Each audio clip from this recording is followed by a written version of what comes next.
What's the difference between these two shotguns? Why should I spend more money for the 1301? And the reality is you might not need to, but let's talk about the differences and why the 1301 is more expensive.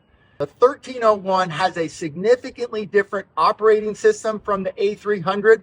And what that means is the recoil system is up front. That means that you can change or reconfigure the stock on a 1301. If you want a semi pistol grip stock like the Magpul stock that we put on there, you have that option. But with the A300, the recoil system or the recoil spring is in the stock, which means you cannot significantly change the configuration of that stock.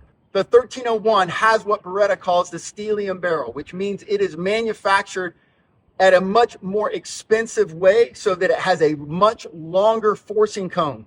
What that forcing cone does is it compresses that shot column at a slower rate as it goes down the barrel and gives you a more consistent shot pattern. On top of that, the 1301 comes with the Beretta's HP Optima choke tube, which is a much longer choke tube in comparison to the A300.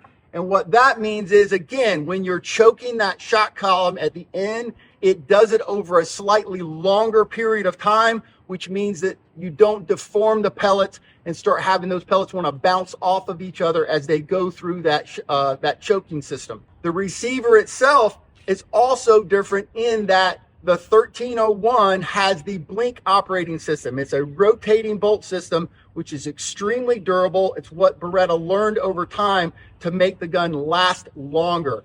The A300 is a great operating system, and most of you will never notice the difference in the speed of the cycling of the gun, but the 1301 does tend to be a little bit more lenient when it comes to gas pressure, lower pressure cartridges that don't have as much powder behind them. They tend to do a much better job of them cycling a lot of different loads, where the A300 you might find to be a little bit more finicky.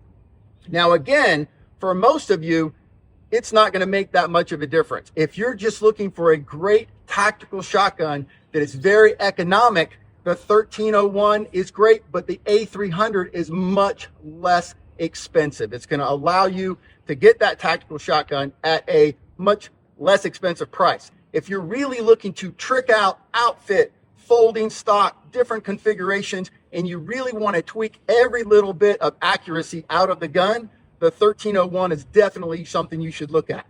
So if you're trying to figure out what the differences between the two are, hopefully this helped nail that down for you. You can make a better informed decision about which one is right for you.